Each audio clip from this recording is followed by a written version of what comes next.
When I was 12, I thought my father had strange skin. On his back, just between the shoulder blades, were tiny bumps that would rise like gooseflesh, some red, some dark, some looking like small blackheads. Every few months one of them would burst, and my mother would bring out a metal tool from a drawer that nobody but her dared to open. It was a pair of tweezers, thin and old, with a rubber grip faded from years of use. She'd put on her glasses, turn on the small lamp near the sink, and have my father sit shirtless at the kitchen table. He never said a word, not once. Not a wince, not a grunt. He just stared forward, shoulders square, like a man taking orders in a language no one else could hear. I would peek from behind the corner, and I'd watch her lean in, whisper something soft, then press the metal tip into his back, dig gently, and pull out a glinting shard of metal, smaller than a fingernail clipping, dark with age. She would drop it into a small glass vial. The vial was already half full, maybe more. Tiny metallic slivers that looked like broken stars, gathering dust in our cupboard. For years, I believed they were just some weird skin condition, a man's body breaking down from age, or perhaps working on too many cars in his youth. But one day, when I was bold enough to ask, my mother said, "They're shrapnel, Edward. From the war, he still carries pieces of it." I blinked, but it's been over 40 years. She nodded slowly, wiping the tweezers with alcohol. Some wounds don't heal, not the way we think they do.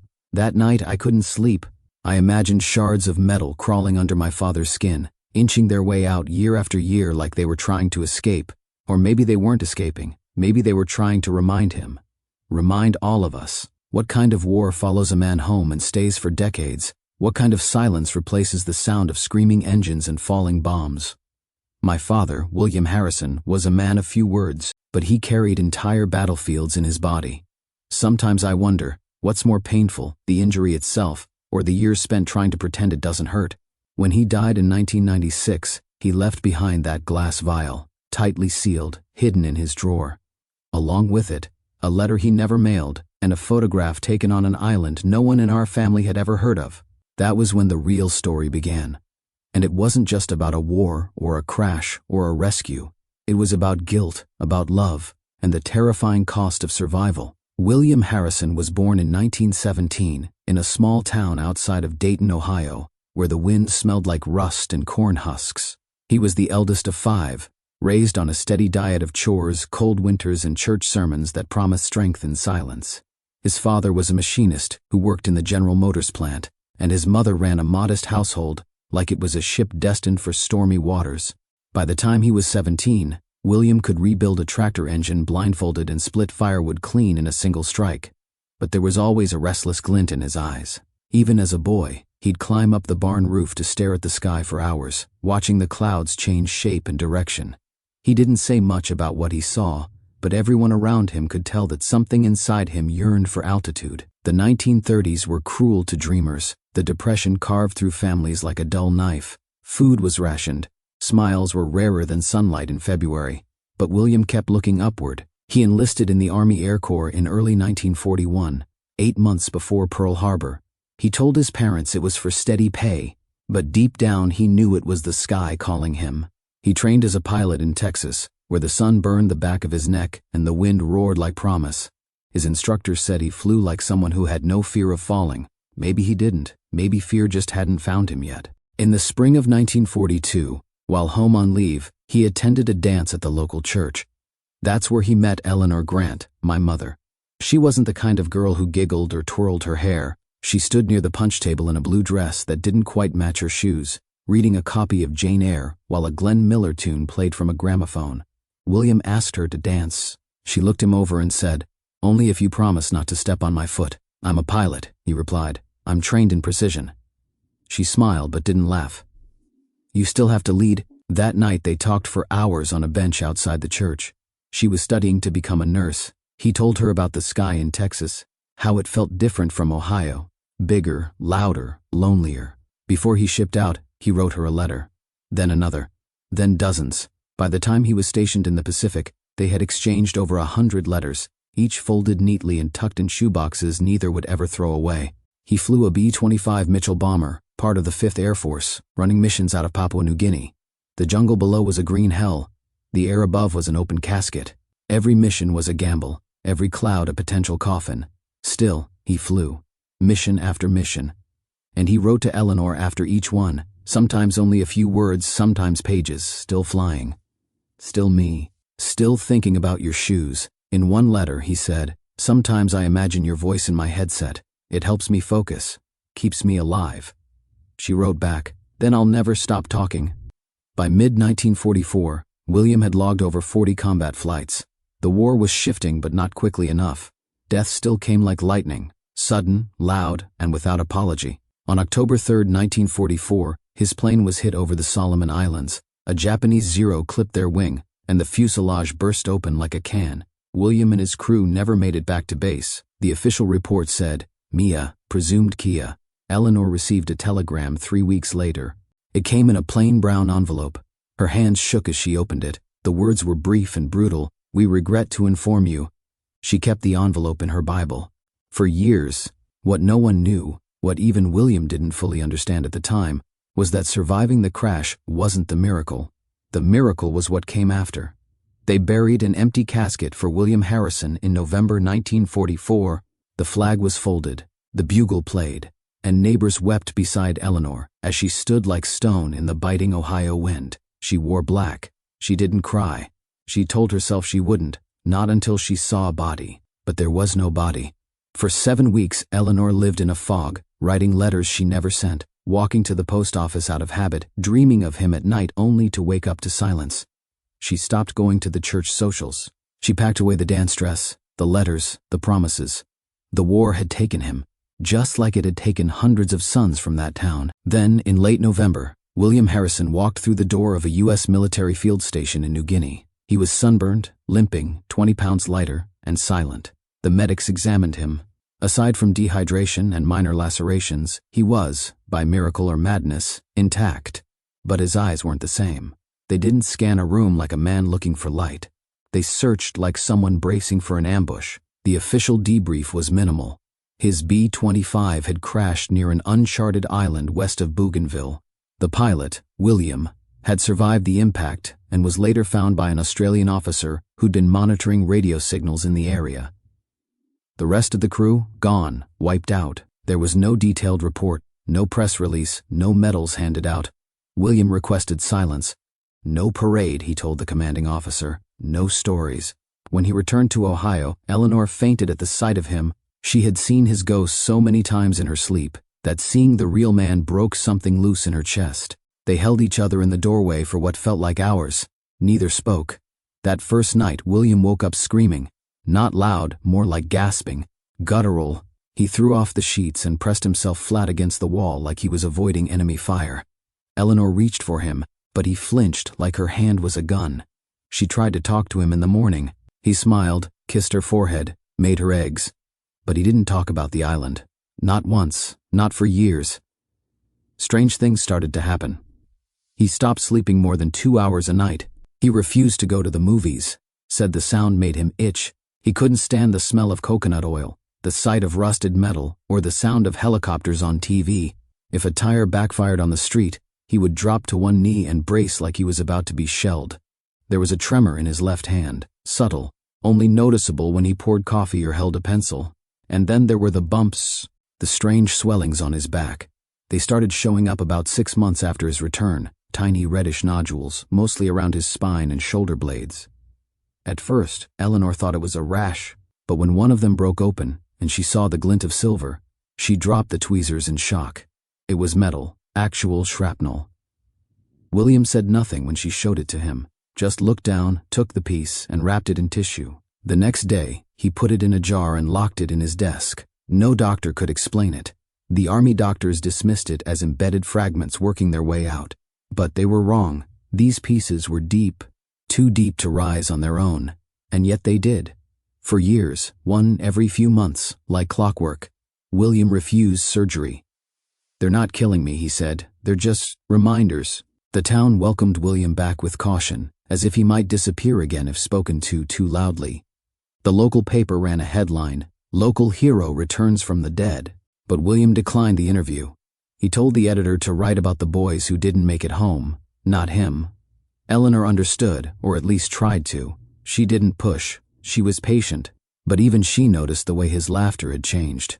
Short, hollow, almost rehearsed, as if he remembered how to do it but couldn't feel it anymore. Neighbors would drop by with casseroles and questions. William smiled, thanked them, but never gave more than a sentence or two. We flew, we crashed, I made it. That was the full extent of what he offered. The rest, he kept buried, like the shards beneath his skin. He started working at the local repair shop. Quiet, greasy work. Machines didn't ask questions, they just needed fixing. And William was good at fixing things. Everything except himself. Sometimes Eleanor would find him standing in the yard at night, staring at the sky. Not like before, when he'd look with wonder. Now it was different. Now it was like he was waiting for something to fall out of it. When their son, Edward, was born in 1950, something in William softened, but only slightly. He held the baby carefully, like a man holding a live wire.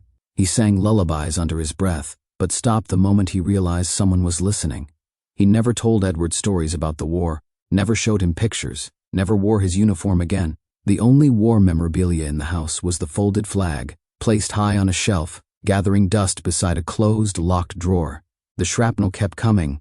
Every few months, Eleanor would find a fresh bump on his back, sometimes tender, sometimes hard as stone. She became practiced, almost surgical, in removing them. Clean the area, light the lamp, steady the hand. One night she pulled out a piece no bigger than a sesame seed and saw William's eyes glaze over like he'd just been shot all over again. He whispered something that night. First time he spoke about it in years. Solomon, he said. She paused, tweezers still in hand. Who? He shook his head. No one. She didn't ask again. But she remembered the name. There were other names too, ones he muttered in his sleep. James, Koro, Muratai. And once, just once, she heard him say, I didn't know they'd kill them. He never explained. He just worked, fixed cars, ate dinner, watched baseball in silence. Edward grew up thinking that was normal, that fathers didn't talk much, that pain came in quiet packages. In school, Edward would draw pictures of tanks and airplanes and show them to his dad. William would smile politely, but his hands would tremble, ever so slightly. He never said no, but he never encouraged it either. By the time Edward was a teenager, the space between them had grown thick with unspoken things. He wanted to ask, about the war, about the bumps, about the night terrors. But something in his father's silence was sacred, untouchable. Then came the night when Edward saw his mother at the kitchen table, pulling a shard from William's back with that old pair of tweezers. The light was dim, the air thick. He stood frozen in the hallway, just a boy with too many questions and not enough language. William looked up for a second. Their eyes met. For the briefest moment, Edward thought he saw fear in his father's face. Not from pain, but from being seen. That was the beginning of Edward's lifelong suspicion that his father had survived something he wished he hadn't. That he carried not just metal in his back, but ghosts on his shoulders. And that whatever happened on that island, whatever Solomon meant, had never really ended. William Harrison died on a Tuesday morning in the fall of 1996. No long illness, no warning, just a quiet collapse at the breakfast table. He had been drinking his coffee, black as always, reading a letter from the utility company, when his hand simply stopped moving. The cup fell, shattered on the linoleum floor, and his head slumped forward like a puppet's strings had been cut. Edward drove home that same day. He was 46, divorced, working as a systems analyst in Chicago, and still not entirely sure how to talk to his mother without defaulting to silence. The house looked the same, paint flaking from the shutters, the oak tree in the front yard leaning slightly more each year. Time had passed here, but it hadn't moved. Eleanor met him at the door with red-rimmed eyes and the same composure she'd worn at the funeral back in 1944. Only now the casket wasn't empty. They buried William beside his parents, with the flag folded once more, and only a modest plaque marking his service. No military honors per his request. He didn't want any noise, Eleanor said. He said he already heard enough of that in his life. After the burial, Edward stayed to help sort through the estate. The house had become a time capsule, every drawer still organized by Eleanor's invisible system, every object with a memory tied to it. On the third night, unable to sleep, Edward wandered into his father's workshop. It smelled of old oil and sawdust. The walls were lined with tools, each one hung with surgical precision. On the workbench sat a cigar box with a rubber band around it. Inside, Edward found what he hadn't expected to see, the glass vial, the same one he remembered from his childhood, still half full, maybe more. tiny shards of shrapnel, dull now with age but unmistakable. Next to it was a bundle of letters wrapped in twine. Some were addressed to Eleanor, others were addressed to no one. One envelope, never sealed, bore only a single name on the front, Solomon. Edward frowned. He opened it. I don't know if this will ever reach you. I don't even know if you're alive. But I owe you more than I can put into words. I was supposed to come back. I didn't. Not because I forgot, but because I was a coward. You saved me, and they killed you for it. I watched from the boat, and I did nothing. I'm sorry. I have lived a quiet life. I married the woman I loved. We had a son, but not a day has passed that I didn't think about the fire, and the bodies, and your face as they pulled you away. I hope someone told your children that you were brave, that you did something good, that you didn't die in vain. Edward folded the letter slowly, heart pounding in his chest. He dug further. Underneath the box was a folder, yellowed, brittle. Inside it, a map, drawn by hand, with jagged coastline and a small 10 marked in red. Scribbled in the corner, faded but legible, August 1944, Island W of Bougainville. There was also a photograph, creased and curling at the edges. It showed a group of men, maybe a dozen, standing under palm trees. Most were shirtless, barefoot. In the center, unmistakably younger but unmistakably him, stood William. His arm was around a dark-skinned man, smiling wide. Behind them, a child perched in a tree, grinning. Edward stared at the picture for a long time. His father had never spoken about comrades, never shown war memorabilia, never displayed this photo, and yet here it was, hidden in a drawer, beside the confession of a lifelong guilt. Who was Solomon? What island was this? And why did his father carry this memory like a wound that never closed? That night, Edward couldn't sleep. The questions had waited decades to surface. Now they were erupting, shard by shard, just like the metal that had worked its way out of William's back. The next morning, Edward sat at the kitchen table. The map and photographs spread out in front of him like puzzle pieces from a forgotten story. His mother poured him a cup of coffee, sat across from him, and said nothing. He finally asked, "Do you know who Solomon was?" Eleanor looked down into her mug. "I never met him, but I heard the name once. Your father said it in his sleep. Only once. Why didn't you ask him?" "I did," she said softly. And he said, "No one." Edward stared at the photo again. "He lied." "No," she replied. "He protected." "That's not the same thing." Edward spent the next 2 weeks submerged in research. He took leave from work. He combed through military archives, read declassified reports from the Pacific Theater, and reached out to veteran forums online. Most of what he found about the Solomon Islands was vague or contradictory. Missions scrubbed, islands unnamed, locations lost to time and poor documentation. But then he found a thread. On a message board for retired RAF personnel, someone had posted about an Australian radio operator named James McCullen, who went missing for 5 months in 1944. The post said McCullen had been presumed dead, until he walked into a British camp half-starved, half-crazed, talking about a neutral island where locals hid and treated wounded Allied soldiers. Edward followed the lead. He tracked down McCullen's niece, who lived in Melbourne. Her name was Claire, and she answered the phone on the 3rd ring. "My uncle died in 1982, she said, but he kept diaries, a lot of them. He never talked much about the war, but he wrote everything down." She paused. "You said your father was William Harrison?" "Yes." "He was the American pilot?" Edward's heart stopped for a moment. "You've heard of him?" "My uncle mentioned him," Claire said. "He called him the one who lived." They agreed to speak more by video call. The next evening, Claire appeared on screen, holding an old cracked leather-bound journal. She flipped through pages filled with spidery handwriting, yellowed with time. "There," she said, pointing. "August 18th, 1944, she read aloud. "We found a man today. Crashed on the west side of the island. Plane torn open like a split fish. Miraculously, he was alive, covered in blood and metal. The villagers took him in, hid him in the cave near the northern cliffs. One of the local boys, Solomon, stayed with him day and night, learned some English just to speak to him." Edward leaned in, breath shallow. Claire continued. "Solomon was young, maybe 19. He refused to leave the pilot's side. When the Japanese patrol came looking, he distracted them, led them into the forest. They found out, burned his village, took Solomon and 2 others. We couldn't stop them. They hanged him from a palm tree. The American never forgave himself." Silence fell between them. Edward could feel it, his father's silence finally unraveling after all these years, not through words, but through the voice of a man long dead, recorded in ink. "He watched them kill him?" Edward asked, barely above a whisper. Claire nodded. That's what my uncle wrote, and he never told anyone. My uncle said your father refused to be evacuated until he'd buried the bodies, said he dug the graves himself, and then he left. He made McCullen promise not to tell anyone what happened there, said if people knew, the rest of the islanders might be punished. Edward sat back, overwhelmed. His father wasn't silent because he was cold. He was silent because he was guarding something sacred, a debt, a memory too painful and too precious to be shared casually. And suddenly, the image of William staring into the dark sky, flinching at fireworks, waking in cold sweats, it all made sense. He hadn't been afraid of dying. He'd already done that, in a way. He'd been afraid of forgetting. Edward couldn't stop thinking about the photo. He scanned it again that night, blowing it up on his computer screen.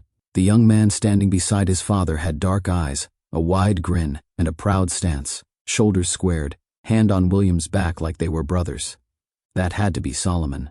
There was no doubt anymore. Edward opened his father's letter again. The words seemed heavier now. Not just guilt, but confession, reverence, the kind of sorrow that bleeds slowly over decades, the kind of pain that explains why a man might refuse medals, parades, or attention of any kind. That weekend, Edward drove back to the small cemetery where his father was buried. He stood at the grave with the photo in one hand and the vial in the other. "I know now," he whispered, "and I think I need to finish what you couldn't." The idea took root and didn't let go. 2 months later, Edward landed in Port Moresby, Papua New Guinea. The airport was small, sun-bleached, and humming with humidity. He carried a backpack, the map from his father's drawer, carefully sealed in plastic, along with copies of McCullen's diary entries and the photo. A contact from the Australian War Museum had put him in touch with a local historian, Dr. Rika Talema, who agreed to help him locate the unnamed island. She was in her 60s, sharp-eyed, fluent in 5 languages, and skeptical by nature. "You're telling me your father crashed here in 1944, was rescued by islanders and never reported it?" Edward nodded. He told one man. "That man kept a journal. I have it." He handed her a scanned copy of McCullen's entries. She read silently, then sat back in her chair. "West of Bougainville," she murmured. That could be one of the Reef Islands. Some were never charted properly. They spent a week cross-referencing wartime maps, searching weather patterns, reading through local oral histories. Eventually a name emerged, Tavonga, a tiny island barely visible on satellite images, marked only by the faint shape of a lagoon and a half-mile stretch of dense jungle. "No one lives there now," Rika said. "The last villagers left in the 70s, but if your father was there, and if someone named Solomon lived there, we might find records with the village elders on the neighboring island, Narooma." They sailed out the next day. The sea was calm. The boat was small and slow, its engine humming like an old dog snoring. As they approached Narooma, Edward could see children running along the shore and smoke curling up from cooking fires. It felt timeless, untouched in a way that the rest of the world had long forgotten. They met with the village chief, an elderly man named Baraka, whose skin was dark as night and whose gaze held generations. Edward showed him the photo. Baraka studied it for a long moment, then touched the man beside William. "Solomona," he said. Edward's throat tightened. "You knew him?" Baraka nodded. "He was my cousin. Brave boy. Never came back." Edward handed him the letter. The old man took his time reading it, lips moving softly. When he finished, he looked up with eyes wet but steady. "Your father remembered him. That is enough." They sat in silence for a while, surrounded by the sounds of waves and wind through palm leaves. Then Baraka spoke again. "There is a place on Tavonga, a cave. We used it in war, to hide. If your father was there, his spirit may still be." The next morning they sailed to Tavonga. The island was quiet, overgrown. The jungle thick with vines and memory. Baraka led them through a narrow trail to a small hill, and there, hidden beneath a wall of ferns, was the mouth of the cave. Edward stepped inside. It was shallow, cool, and damp. The floor was marked with faint carvings, symbols, initials, dates. On the wall, barely visible under moss, someone had etched a name, W.H. 1944. Edward knelt, brushing it with his fingertips. He pulled the vial from his pack, opened it, and took out a single piece of shrapnel. He dug a small hole near the wall and buried it. No words, just breath. Just the sound of the jungle bearing witness. When he stood up, he didn't feel peace exactly, but he felt lighter, as if some of the weight his father carried had finally found its way into the earth, back to where it belonged. When Edward returned from Tavanga, everything felt smaller. The airport, the streets, even the sky above his neighborhood, it all seemed quieter, less significant somehow. As if he had stepped out of a larger story and now had to fit himself back into something far too narrow. He stayed with his mother for a week. She was thinner now, more fragile than he remembered, though her hands were still steady when she made tea or folded clothes. She didn't ask many questions. She only said, "Did you find what you were looking for?" Edward nodded. "I think I found what he was running from." Eleanor gave a sad smile. "Your father wasn't running. He was holding the line." They didn't speak of it again. Some truths didn't need repetition. They just needed room to breathe. In the weeks that followed, Edward began to sort through the rest of his father's belongings. Not just the items in drawers or boxes, but the memories left behind in gestures, routines, in the very structure of silence that had shaped their home. He began to see William not as a distant figure, but as a man who had carried something unimaginable and chose, every day, to live without inflicting it on others. That choice came at a price. William had been a good father in all the visible ways, never absent, always dependable, but there had always been a wall between them, one that Edward had never dared to climb. Now he understood it hadn't been built from pride or stubbornness. It had been built from grief. Every piece of shrapnel that emerged from William's back had not just been a physical wound, it was a memory he could never fully speak aloud. And Eleanor, she had borne it with him, quietly, faithfully, extracting each shard as if she were tending to the roots of a tree too sacred to uproot.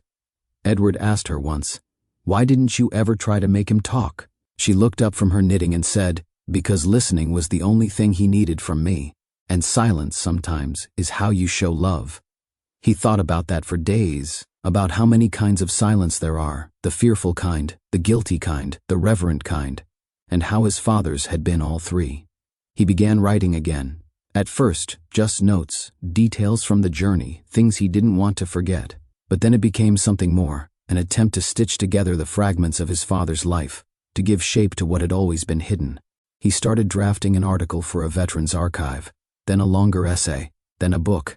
He didn't write to expose, he wrote to preserve, to tell the story his father never could, not with medals, not with speeches, but with a simple truth, that some survivors carry more than their scars, and that silence can be a kind of sacrifice. Years later, Edward returned to Tavanga with his teenage daughter. The jungle had grown thicker, the path to the cave was harder to find, but when they stood in front of it, and he showed her the name etched in stone, she reached out and touched it as if it belonged to her too. "Was he scared?" she asked, quietly. Edward didn't answer right away. Then he said yes. But he stayed. That's what matters. She looked up at him, and something passed between them, something deeper than understanding. A kind of inheritance, a recognition of the burden and the honor of memory. On the flight home, she held the photo of William and Solomon in her lap. She traced the smile on Solomon's face with her fingertip, then looked out the window. "Do you think they ever forgave each other?" she asked. Edward didn't know, but he hoped so. Maybe that was the point of the journey. Not to find forgiveness, but to offer it, to lay something down, to carry it forward gently. When they landed, Edward took the vial, now almost empty, and placed it on his bookshelf beside the only surviving letter from Solomon's name. He would never fill that vial again. He had buried what needed burying. But the space it left behind, that he would carry. The old kitchen lamp had a cracked lampshade. Yellowed with time, it cast a soft golden pool of light that never reached the corners of the room. It was the kind of light that made everything look like it was happening in slow motion, sacred almost. That's where Eleanor always sat when she tended to William's back. The chair was old oak, slightly uneven from years of use. William would sit shirtless, spine rigid, hands resting on his thighs like a soldier awaiting orders. The scene never changed. She would wash her hands, light the lamp, open the drawer under the sink, and then, with the reverence of a ritual, she would take out the tweezers. They were thin, surgical, with a worn black grip that had been taped once after the rubber peeled away. She never used them for anything else. They had their place, their purpose. When not in use, they lived inside a cloth napkin folded 3 times over, then wrapped in plastic. She would lean close, her breath steady, and press gently into the skin on his back. William never moved, not when it hurt. Not when she pulled out pieces of metal that should have stayed buried. Only his eyes would shift, focused not on her, but somewhere beyond the walls, somewhere very far away. The tweezers made a faint clicking sound when they touched metal. Sometimes the shard would resist, stuck in layers of scar tissue. Eleanor never forced it. She would wait, apply a warm compress, try again. She believed the body knew when to let go, that maybe grief worked the same way. Each time she pulled a fragment free, she would examine it like an archaeologist, carefully, respectfully. Then she'd place it into a small glass vial with a metal screw-top lid. No label, no ceremony, just a soft clink as it joined the others. By the time Edward was old enough to notice, the vial was already half full. He remembered its place on the high shelf, next to a box of photographs no one looked at anymore. The glass always had a thin layer of dust, as if trying to hide the contents, but nothing could dull the glint of metal when the light hit it just right. He once reached for it, curious, and Eleanor caught his wrist gently. "Not yet," she said. "Why do you keep them?" "Because I was there," she replied. "For everyone." Years later, when Edward took the vial from the drawer after William's death, it was heavier than he remembered, not in weight, but in presence, in what it carried, a quiet kind of testimony. He held it up to the light. The pieces inside shimmered like forgotten stars, some blackened, some still silver, a few with faint curves like they had once belonged to something larger, something more violent. That night, Edward dreamt of his father walking through water up to his waist, arms full of broken metal. With every step he dropped a piece behind him. The sea swallowed them silently, without a ripple. When he awoke, his hands were curled into fists. The tweezers were still there too, in the drawer, wrapped in the same napkin, the plastic faded but intact. He sat in the same chair William once did, held the tool in his hand, tried to feel what his mother might have felt: steadiness, compassion, grief without panic. The silence of the room echoed. He remembered the first time he had really watched the procedure. He must have been 11, peeking around the corner, one eye just barely catching the sliver of light. William sat like a statue, and Eleanor worked like a sculptor, not removing something but freeing something buried. There had been no blood, only breath, the sound of it, William's breathing, slow and deep, like waves moving across a distant shore. Edward had held his breath the whole time. He didn't understand it then. But now, as a man who had stood in the cave where his father was hidden and saved, he did. It wasn't pain they were trying to remove. It was memory. One shard at a time. Edward remembered how his father used to sit on the porch when it rained, not with a book or a drink, but just sitting. Hands resting on his knees, eyes fixed on the gravel driveway like he was waiting for something to arrive. Or someone. The rain never bothered him. In fact, William seemed calmer when it fell, as if the sound drowned out something louder in his mind. On certain nights, when the thunder rolled across the sky, he would flinch, not violently but enough to notice, and every so often he'd rise abruptly, walk to the door, check the locks, then return to his seat like nothing had happened. One summer evening, Edward sat beside him. He was 15 and bold enough to ask, "Were you ever scared out there?" William's answer came slowly. "Sometimes," he said, "but not when it was loud. Fear doesn't need volume, it needs silence." That answer haunted Edward more than any war story could have. There were little things, too, small gestures that seemed meaningless at the time. William never turned his back to an open door. He always took the corner seat in diners, the one facing the entrance. He never lit fireworks on the 4th of July. When neighbors did, he'd stay inside, curtains drawn, radio turned up. On Christmas mornings, while everyone opened gifts, he would quietly touch the folded flag on the shelf above the fireplace. Not long. Just enough. A moment of connection to a past no one could see. He had no tattoos, no medals displayed, no journals filled with words.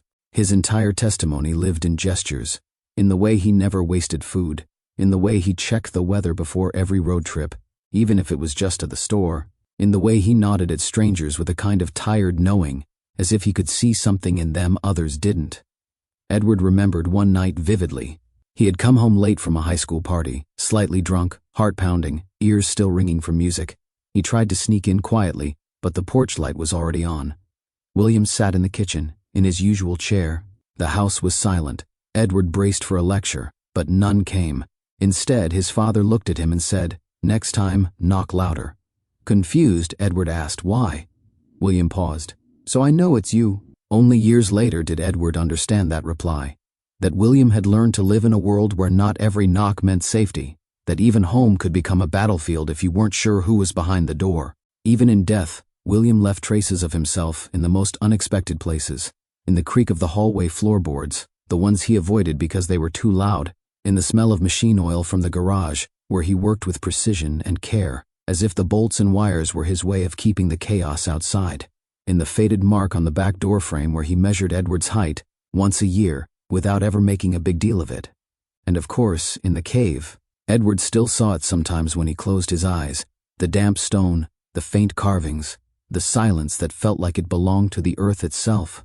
He imagined his father there, young and broken, bleeding but alive, tended to by strangers who asked nothing in return. He imagined Solomon's voice, soft, uncertain, learning English word by word, day by day. He imagined them laughing over something stupid, something human. He imagined his father promising to return, and then the fire, and the rope, and the silence that followed for 50 years. Edward often wondered if Solomon knew, in those final moments, that William had survived, that the boy he had risked everything for had made it out, that his sacrifice had meant something. Perhaps that's why William never told the story, because telling it would have made it real again, because speaking the names out loud would mean accepting that he couldn't save them. And so, instead, he spent a lifetime saving himself piece by piece, through oil changes, through porch nights, through breathing, through staying. Edward now understood that love in his father's world didn't come in the form of hugs or compliments. It came in rituals, in sitting beside someone without asking them to speak, in holding a flashlight while they fixed something in silence, in trusting someone with your back, literally. The last piece of shrapnel Eleanor ever removed was the size of a pencil tip. She didn't know it was the last. William had died the next week, but she placed that fragment in the vial like all the others, gently, reverently, with no words, and then she sealed it. When Edward looked at that vial now, he didn't see pain anymore. He saw devotion. He saw survival not as victory, but as witness. And he saw love, not as what was said, but as what endured. In the months that followed his journey to Tavanga, Edward found himself moving through the world differently, not slower exactly, but more deliberately, as if he had finally understood the value of breath, of pause, of silence that didn't require filling. The noise of his everyday life, the deadlines, the inbox, the constant background hum of urgency, lost its grip on him. Something had shifted. For the first time in decades, he looked at old photographs of his father not with longing or confusion, but with recognition. There were lines he hadn't seen before, hints in the way William held himself, clues in the small curl of his lips, in the grip of his hands. Edward began to write, not for publication this time, not yet, but for himself. His laptop screen filled with fragmented thoughts, memories, journal entries, questions. And then, slowly, those fragments began to form a narrative. It wasn't just William's story, it was his own. A story about growing up in a house built with silence. About a father who showed love by showing up. About a boy who once thought distant meant uncaring, and only as a man realized that silence can hold more tenderness than words ever could. He started speaking with his daughter differently, too. Clara was 17, sharp, funny, too much like him. They had never been estranged exactly, but there had always been a certain space between them, filled with things unsaid. A generation's worth of assumptions. One Saturday, over coffee, she asked him, "Why didn't Grandpa ever talk about the war?" Edward set his mug down carefully. "Because some things hurt more when you name them." She considered that. "Do you think he wanted to forget?" He shook his head. "I think he wanted to protect the memory by keeping it whole. Some stories aren't broken, they're just buried." She didn't speak for a while after that, but she stayed at the table, reading the letter from Solomon again and again. A week later, she asked to visit the cemetery. They stood together in front of William's headstone. The grass was a little overgrown. The sky above was gray but dry. Clara knelt down and placed a small rock on the headstone, the way Edward had seen soldiers do in memorials overseas. What did he believe in, she asked. Edward looked at her. In showing up, in staying, in not giving up even when you're lost. She nodded. That counts. He smiled. Yes, it does. Afterward, they walked in silence through the rows of graves. For the first time, Edward felt he wasn't carrying his father's memory alone. It had been passed down, not as a burden, but as a bond. He thought about the legacy William had left behind. It wasn't in medals or newspaper clippings. It wasn't in war stories or heroic tales. It was in Eleanor's steady hands, in Edward's understanding heart, in Clara's curious eyes. And perhaps that was enough, Edward kept writing. Eventually he completed a manuscript, a memoir of sorts, but more a meditation. He titled it, The Weight We Carry. It was published quietly by a small press. The reviews were kind, but more importantly, the letters he received from readers were full of resonance. Veterans wrote to him, widows, children, people who had spent their lives next to someone who had survived, but never spoken. They all said the same thing in different ways. Thank you for telling the truth, even the quiet parts. At a reading in Seattle, an old man in the front row raised his hand and said, "Did your father ever find peace?" Edward paused. "I think he found something better," he replied. "He found purpose." Even if he couldn't say it out loud. Later that night, Edward sat alone in his hotel room, watching the rain run down the window like veins. He thought of the cave, of Solomon's face, of his father's hand gripping a spade, digging 3 graves under a foreign sun. And he realized he wasn't just telling a story. He was finishing a promise, the one William had made when he said he'd come back, the one Solomon had believed, the one that now lived on, not in silence, but in voice. Edward understood, finally, that healing doesn't mean forgetting, it means remembering gently, intentionally, with respect. And that some stories don't belong to one man. They belong to everyone who chooses to carry them forward. There are stories that live in medals and monuments, and then there are stories that live in the quiet. The ones passed down not through speeches, but through steady hands and silent glances. Through the creak of an old floorboard at midnight. Through the way a man watches the sky, not for beauty, but for memory. William Harrison never told his story the way people expected him to. He never stood at a podium, never wrote a memoir, never let the world name him a hero. But every shard pulled from his back was a sentence in a language only the body could speak. Every scar was punctuation. Every breath he took with pain was a declaration that survival is not the absence of damage, but the choice to live anyway. We often think of courage as noise, loud, defiant, blazing, but sometimes courage is silence, the kind that shows up every day, the kind that fixes what's broken with hands that still tremble, the kind that forgives even when no one apologizes. Edward learned that legacy isn't always a banner or a name etched in stone. Sometimes it's a jar of forgotten metal, a folded flag no one points to, a photo kept in the back of a drawer until the right moment comes to open it. Sometimes it's the ability to say, "I understand," without needing more, and maybe that's enough. Maybe that's everything. Because when memory becomes too heavy for one person to carry, it becomes sacred. And sacred things aren't meant to be shouted. They're meant to be held, carefully, fully, with both hands, so that when the time comes to pass them on, they're still whole. If your father carried a story he never told, would you want to know it?